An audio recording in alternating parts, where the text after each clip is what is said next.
নমস্কার বন্ধুরা, আমি দীপায়ন। আপনারা দেখছেন বাগান ইউটিউব চ্যানেল। প্রথমেই সবার কাছে ক্ষমা চেয়ে নিচ্ছি অনেক দিন পর ভিডিও করার জন্য। আসলে এত গরম পড়েছে, তার মধ্যে তো গাছের কোনো কাজ করা হয়নি নতুন করে, শুধুমাত্র জল দেওয়া হয়েছে, পেস্টিসাইড ফাঙ্গিসাইড স্প্রে করা হয়েছে। সেটা আপনাদের আগেই আমি দেখিয়ে দিয়েছি কীভাবে করতে হবে। তো সেই কারণে নতুন করে ভিডিও আনেনি, নতুন একটা ভিডিও নিয়ে এসেছি। কেন কি মনে হলো আপনাদের সাথে একটু শেয়ার করা উচিত যে এই যে বর্ষাকাল ধীরে ধীরে আসছে, এবার যে গাছটাকে কীভাবে রাখতে হবে বা গাছের মাটিটাকে কীভাবে রাখতে হবে সেটা একটু আপনাদের সাথে শেয়ার করার জন্য। তো প্রথমেই দেখুন আমি একটা নিয়ে এসেছি, এটা একটা গোলাপ গাছ রয়েছে, এটা একটা সোভেরিয়ান প্রজাতির গোলাপ গাছ রয়েছে। তো আমি সেটা নিয়ে এসেছি। দেখুন এই ধরুন টব আছে আপনাদের বাড়িতে, এরকম নিশ্চয়ই 6 ইঞ্চি টব বা 8 ইঞ্চি বা 12 ইঞ্চি 10 ইঞ্চির টব রয়েছে। তো সেইটা যখন বৃষ্টি বর্ষাকাল হবে, বর্ষাকালে তো বৃষ্টির জল পড়ে জল ভরে যাবে।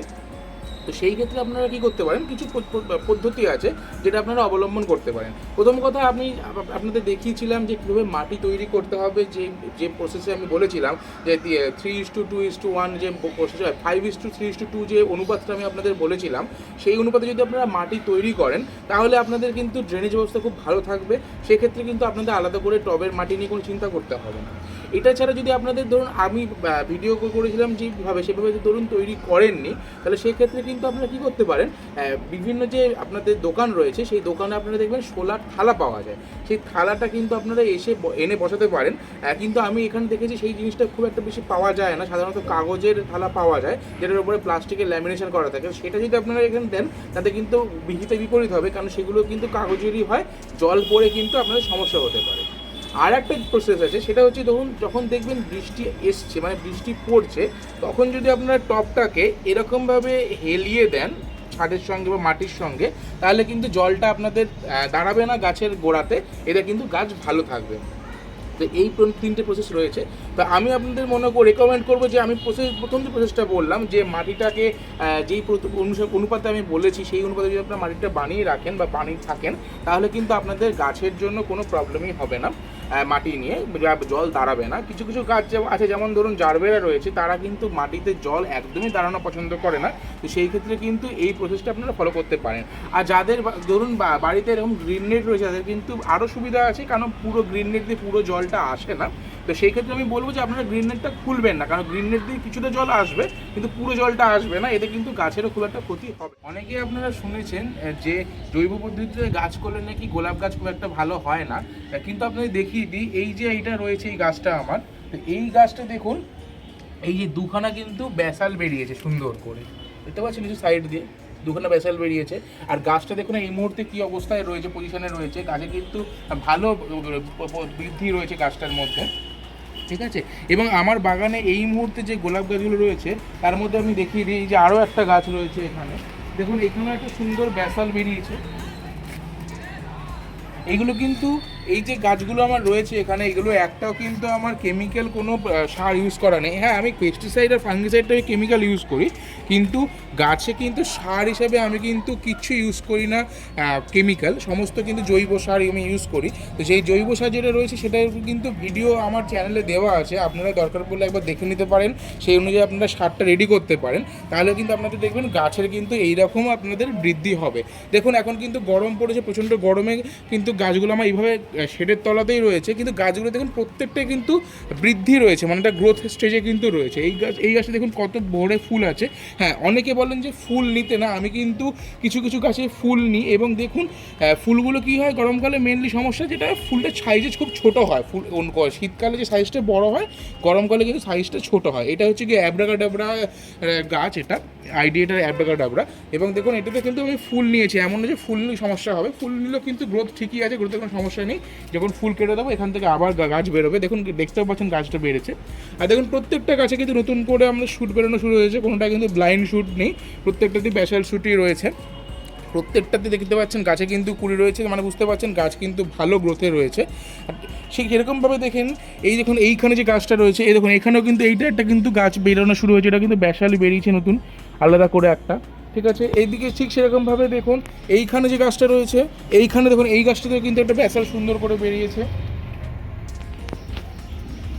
এই যে এটা হচ্ছে কি ব্যাসাল শ্যুট। আবার দেখুন এই যে গাছটা রয়েছে এখানে কিন্তু দুটো ব্যাসাল বেরিয়েছে, এই দেখুন একটা, এদিকে একটা, দুটো ব্যাসাল বেরিয়েছে এদিকে। এই যে একটা ব্যাসাল এদিক দিয়ে বেরিয়েছে, একটা ব্যাসাল এই দিক দিয়ে বেরিয়েছে। তার মানে কিন্তু দাঁড়াচ্ছে যে জিনিসটা সেটা হচ্ছে গরমকালে বলছি, মানে জৈব পদ্ধতি ইউজ করেও কিন্তু আমরা গোলাপ গাছ করতে পারি এবং তাতেও কিন্তু এই রকম কন্ডিশনে থাকে গোলাপ গাছ। হ্যাঁ, খালি কিছু জিনিসগুলো মেনটেন করবেন, সেটা হচ্ছে গিয়ে ফাঙ্গিসাইড পেস্টিসাইডটা মোটামুটি দিতে থাকবেন সময় মতন। এবং যেটা আরেকটা সমস্যা হয় সেটা আমি দেখিয়ে দিই। এই যে গাছটা রয়েছে আমার, এইটা হচ্ছে কি জুমেলিয়া গাছ, এই গাছটা কিন্তু খুব একটা গ্রোথ নেই। কারণ হচ্ছে কি দেখতে পাচ্ছেন আপনার এই যে পাতাগুলোর কালারটা কিন্তু অন্যরকম রয়েছে, মানে এটাতে একটুখানি আমি প্রথমে ভেবেছিলাম জিনিসটাতে যে ফাঙ্গাসের প্রবলেম হয়েছে, কিন্তু পরে বুঝলাম যে না, এটাতে মাইক্রোনিউট্রিয়েন্ট একটু প্রবলেম হয়েছে, ওই কারণে কিন্তু গাছগুলোর পাতার কালারটা চেঞ্জ হয়ে যাচ্ছে। সেই কারণে আমি মাইক্রোনিউট্রিয়েন্ট দিয়েছি। দেখুন এখানেও কিন্তু ব্যাসাল বেরিয়েছে, এই গাছটাতে কিন্তু ব্যাসাল বেরিয়েছে। আর এখন কিন্তু গাছের কিন্তু পজিশনটা আগের থেকে ধীরে ধীরে ভালো হচ্ছে, ওই জন্য আমি এটাকে আলাদা করে রেখেছি, একটু আলাদা করে কেয়ার নিচ্ছি, দেখছি ভালো করে যে কোনো সমস্যা হচ্ছে কি না। গাছ এখন ধীরে ধীরে রিকভার স্টেজে রয়েছে এই গাছটা। সেইটা হচ্ছে মেন ব্যাপার, যে আপনাদের কিন্তু যখন আপনারা গাছ করবেন আপনারা একটু মন দিয়ে গাছ করবেন, গাছটা একটু খেয়াল রাখবেন যে গাছে কোনো সমস্যা আসছে কিনা। মেনলি গাছে কিন্তু এই সময় সমস্যাটা হয় ফাঙ্গাসের প্রবলেম হয়, আর পেস্টিসাইড মানে পোকা লাগার সমস্যা হয়। এই দুটো যদি আপনারা কন্ট্রোল করতে পারেন, আর জৈব পদ্ধতিতে আমি আপনাদের যেটা সারটা বাড়ানো দেখিয়েছিলাম সেটা যদি আপনারা ইউজ করতে পারেন, তাহলেও কিন্তু গাছে আপনারা এরকমই গ্রোথ পাবেন যারা বাড়িতে গাছ করছেন, ছাদ বাগান করছেন। হ্যাঁ, প্রফেশনাল যারা গাছ করছেন তারা কিন্তু এটা একদমই রেকমেন্ডেড নয়, তারা অবশ্যই কেমিক্যাল ইউজ করবেন, যত রকমের এনপিকে ইউজ করার জন্য সেগুলো আপনারা ইউজ করবেন। কিন্তু যারা বাড়িতে নর্মাল গাছ চাইছেন বাগান করার জন্য সুন্দর একটা, তারা কিন্তু এই জিনিসটা আপনারা ইউজ করতে পারেন। যেই প্রসেসগুলো আমি পরপর দেখাচ্ছি আপনার চ্যানেলে ভিডিওগুলোর মাধ্যমে, সেই প্রসেসগুলো ইউজ করে কিন্তু আপনারা গাছ করতে পারেন। এমন না যে আমি জিনিস করছি একরকম বা আর দেখছেন আপনারা অন্যরকম, সেরকম কিন্তু না। আমি আপনাদের যেটা দেখাচ্ছি সেটাই কিন্তু আমি এখানে করছি, আলাদা করে আমি কিন্তু এখানে কিচ্ছু ইউজ করছি না যে না যেটা আপনারা দেখাচ্ছি না গাছ এরকম হবে না, তা কিন্তু নয়। আমি ইউজ করি সেটাই কিন্তু আপনাদের সবসময় দেখাই।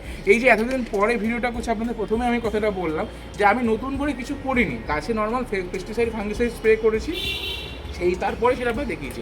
সেটাও বলেছি পেস্টিসাইডই মেনলি আমি ইউজ করেছি, আপনার কনফিডার ইউজ করেছি পেস্টিসাইডের মধ্যে, আর কাটাপ্পা বলে একটা ওষুধ সেটা ইউজ করেছি ঘুরিয়ে ফিরিয়ে এক সপ্তাহ পর পর। আর ফাঙ্গিসাইড ইউজ করেছি দুটো, সেটা হচ্ছে কি ব্লাইটক্স আর স্যাপ, এই দুটো আমি ইউজ করেছি ঘুরিয়ে ফিরিয়ে এক সপ্তাহ পর পর। আর কিন্তু আমি আলাদা করে কিছু ইউজ করিনি। আর যেটা বললাম, আমি কিন্তু মাসে একবার করে প্রত্যেকটা গাছে আমার যে খাবার রয়েছে রেডি করা, যেটা আমি আমার যে সেটা জৈব সার রয়েছে, সেটা কিন্তু আমি প্রত্যেক টবে দিই। 1 মুঠো করে 6 ইঞ্চির জন্য, 2 মুঠো করে 8 ইঞ্চি 10 ইঞ্চির জন্য, সেইটা কিন্তু আমি করে এসেছি। সেইটা আমি আপনাদেরকে আলাদা করে দেখাইনি, কারণ ফালতু আমার ভিডিও বানিয়ে তো লাভ নেই। যেটা আপনাদের জানানো প্রয়োজন সেই জিনিসটাই আমি আপনাদের জানিয়েছি আলাদা করে আমি কিছু জানাইনি। তো এরকম এই যে অবস্থা আমার বাগান রয়েছে এখন, গরমকাল বলে ফুল খুব একটা নেই বাগানে। মেনলি এখন দেখুন বোগেনভিলিয়াটা একটু ভালো ফুল ফুটছে, অন্যান্য গাছগুলোর মধ্যে জারবেরাগুলো রয়েছে, জারবেরাতে এখন এই মুহূর্তে ফুল নেই। আর একটা আমি একটা নতুন বেগুন গাছ এনেছি, সেখানে একটা ফুল এসছে। আর এখানে একটা ঘিয়ে লঙ্কা গাছ রয়েছে, সেখানেও কিন্তু ফুল হয়েছে। জানেন এখান থেকে লঙ্কা হবে কি হবে না।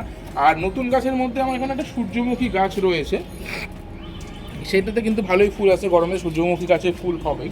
আর নতুন করে কিন্তু এখানে গাছের মধ্যে আমি 3টে আপনার রঙ্গন গাছ এনেছিলাম, সেই রঙ্গন গাছে কিন্তু 2টো তো অলরেডি ফুল থোকা এসে গেছে,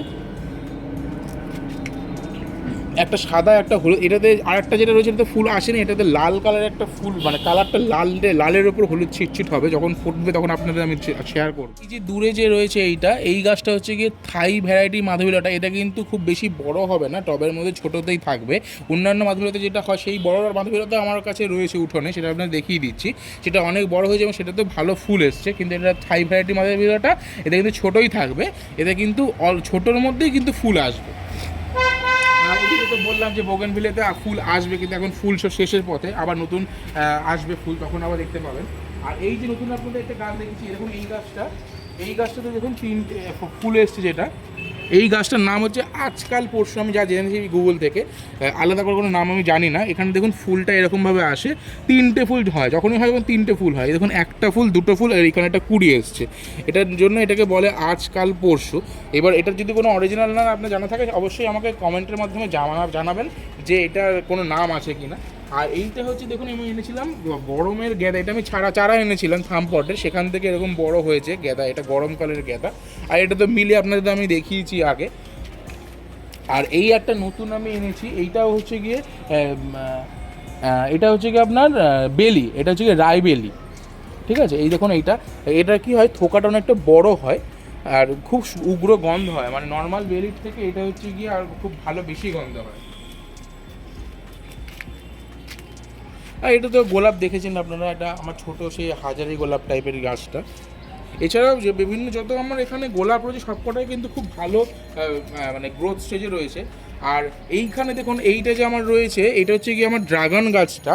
তো ড্রাগন গাছে দেখুন এই মাথার দিকে আমার যতদূর মনে হচ্ছে এটা মনে হচ্ছে ফুল এসছে, একদম ছোট্ট করে দেখা যাচ্ছে এই জিনিসটা। আমার মনে হচ্ছে এটা যদি ড্রাগনের ফুল, আমি এখনও শিওর নয় কারণ আমি দেখিনি, আমি প্রথম ড্রাগন গাছ এটা আমার। তো আমার মনে হচ্ছে এটাতে ফুল এসছে, এবার আমার জানা নেই। হ্যাঁ অবশ্যই আমি পরের ভিডিওগুলোতে আপডেট দেবো। আচ্ছা, আরেকটা জিনিস আপনাদের বলে দিই, সেটা হচ্ছে কি এই যে আমি আপনাদের প্রবলেমটা বললাম যে গাছের পাতাটা এরকম সমস্যা হচ্ছে, এই ক্ষেত্রে কিন্তু আপনারা একটা যে কোনো মাইক্রোনিউট্রিয়েন্ট ইউজ করতে পারেন, তো সেই ক্ষেত্রে কিন্তু আপনাদের গাছের এই প্রবলেমগুলো সলভ হয়ে যাবে। এইটাই মেন কথা ছিল, আর আমার আলাদা করে কিছু নেই। যদি আবার নতুন কিছু বাগানের আপডেট আসে অবশ্যই আপনাদের সাথে শেয়ার করে নেবো, এবং আসবে।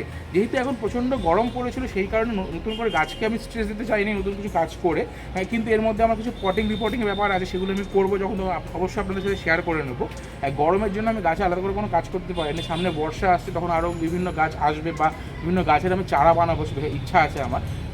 এই ব্যাপারটা আপনার শেয়ার করলাম মেনলি এটা যে বর্ষাকাল আসছে সেই কারণে আপনারা কীভাবে গাছগুলোকে রাখবেন সেটার জন্য আপনাদের সাথে এটা শেয়ার করে নিলাম ভিডিওটা। যদি ভালো লেগে থাকে অবশ্যই লাইক শেয়ার সাবস্ক্রাইব করে দেবেন, বন্ধুদের সাথে শেয়ার করে দেবেন। তাহলে আর দেখা হচ্ছে পরের ভিডিওতে। টাটা।